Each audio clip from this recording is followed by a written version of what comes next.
get a look. I had to squint my eyes. Finally, I made out the shape of a horse about 40 feet back.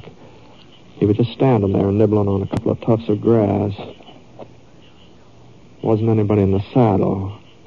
And right then the cloud over the moon started skidding away and the trees began coming back to size. I was just about to give Scar a touch of the spur when I saw him, crouching low behind a clump of pines. I saw something else, too, a little glint of metal. Whoever it was had a gun. I jerked out of the saddle and hit the ground. Looked around for cover. His aim was close. It was too darn close. Well, it couldn't be sudden. I knew Clint's style of gunplay. He might miss one shot, and he wouldn't miss twice. And then I spotted a little gully a few feet to my left, and I crawled toward it, keeping as low as I could. I was almost there before he had a chance to fire again. When he did, I started rolling, and I tumbled down into the draw. I took out my gun. I was hoping he'd think he'd hit me, that his bullet had sent me over the side. And I couldn't hear him move. I pressed flat, and I pulled up behind a couple of big tumbleweeds. I sort of cut down my chance of him spotting me. He was coming now. He was going to be at the edge of the gully in a couple more steps. I shoved my gun up and sort of gauged where I thought he'd show. Then a lake came into sight. Not more than 6 feet away. Then his body swung up into view. And just before he fired, he went down on his knees fast. I swung out of the way, and his bullet cut through one of the tumbleweeds. I gave it a shove, and the wind sort of caught it. He fired again. But he wasn't firing at me now. He was firing at the weed. And he had to rise up into sight to get aim. My bullet slapped him on the shoulder, and for a minute he sort of hung in midair and teetering on the edge of the draw. And then he pitched forward and toppled down beside me. And I turned him over. I got a look at his face. What? Well, what the thunder are you trying to do, Roof? You should have been able to recognize me. It wasn't as dark as all that. I recognized you, Ponsett. What? You shouldn't have meddled in this. Gid would have burned us out if it hadn't been for you stopping him. Well, you wanted him to burn you out? It's going to happen anyway, ain't it? Sooner or later. Well, not if Gid isn't forced into it. Big ranchers don't need no forcing. What are you talking about? I don't understand you, Roof. It was your farm he was going to burn. You're talking like that you hoped it would happen. I think I care about that farm. I had me a farm once down in Texas. Real good soil, brown, soft, rich, plenty of water, too. A man could grow anything on that land. Well, what happened to it? Well, there was a ranch. Bigger than Gid's outfit, even. But it wasn't big enough. Not big enough to suit the fellow owned it. He kept stretching out, crawling down from the hills, moving his fences closer and closer till one day they was right up against my property. He offered to buy me out. He offered me good money, but it was my farm. I didn't want to sell no matter what he was willing to pay me. Here, come on now. Pull out your shirt, too. Try and see if I can get that bleeding to stop. Yeah. You think you'll be able to ride? I don't know. Give me a couple of minutes. Oh, sure. Well, go on now. You were telling me about your farm down in Texas. Ain't much more to tell. I wouldn't sell it. Nancy, she was my wife.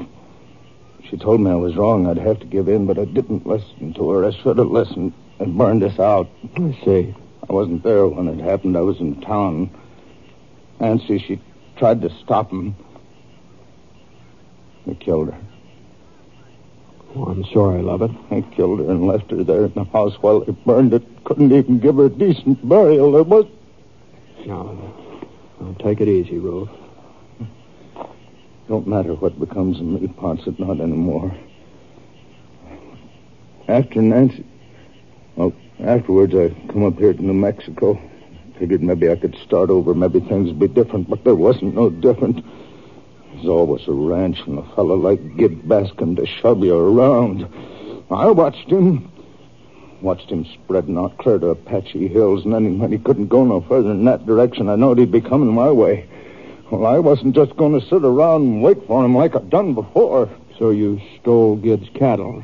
Is that what you're saying? Didn't have nothing to lose. I was going to be burned out anyways. I even took a shot at him, but I ain't much good with a gun. I guess I kind of showed that tonight. Well, it wasn't Gid who burned you out down in Texas, Rube. Luke was a rancher, just like Gid. They're all the same, Ponsett, with their grabbing, burning, and killing. I figured if I stirred up enough trouble to force Gid out in the open, maybe then some of the other farmers would come along with me and we'd burn him up. He'd get a taste of his own medicine. I'd be paying Gid back for what he'd done to Nancy. But, Rube, I can still see how it was that night. Smoke and ashes everywhere. First, I couldn't believe it that they killed her. I started to holler until my throat was so sore the sound just wouldn't come out no more. But she didn't answer me. I thought maybe she'd run off somewhere. I'd scared her and she'd run away. And I saw her. Over behind a pile of smoking timbers. Her clothes was all burned out.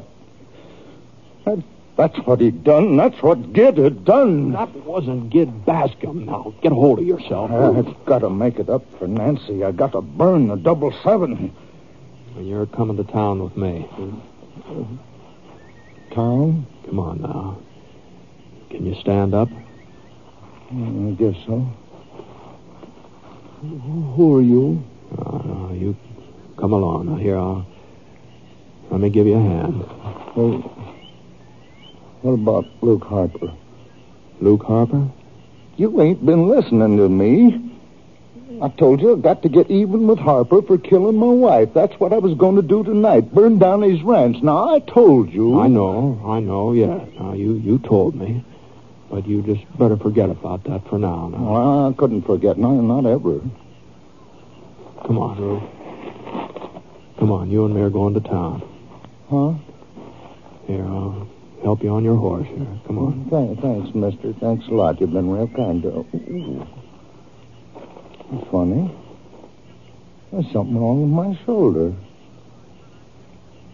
Somebody shot me.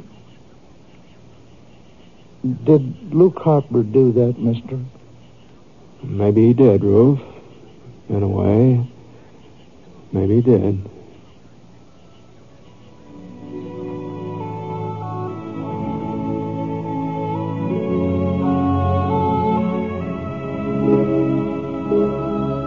I took Rube as far as Perry Waddell's house, and Perry went in to get the doc. It looked like Rube was going to be all right. At least it looked like he'd get over that wound in the shoulder. But whether he'd really ever get well again, I guess even the doctor couldn't tell that. The next morning, Gid Bascom rode into town and found out what had happened. He said he was willing to forget about the stolen cattle and the other trouble Rube had caused him. And he said he'd get rid of Clint Sutton, too. He didn't come right out and admit it, but I've got a hunch he was kind of sorry that he'd hired Sutton in the first place. It just goes to show you there's differences in ranchers like anything else.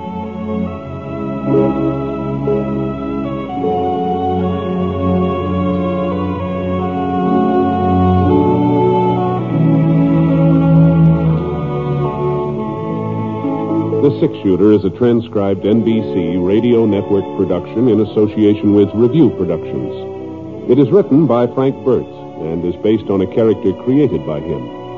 Mr. Stewart may currently be seen in the Universal International picture The Glenn Miller Story.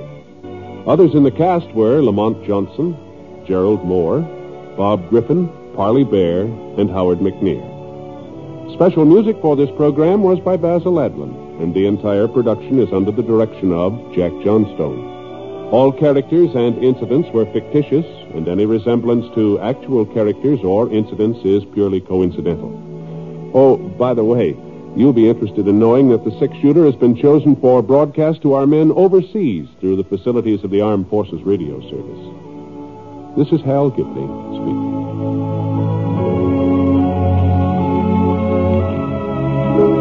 Hearing Time brings you highlights from the Senate committee hearings tonight on the NBC Radio Network.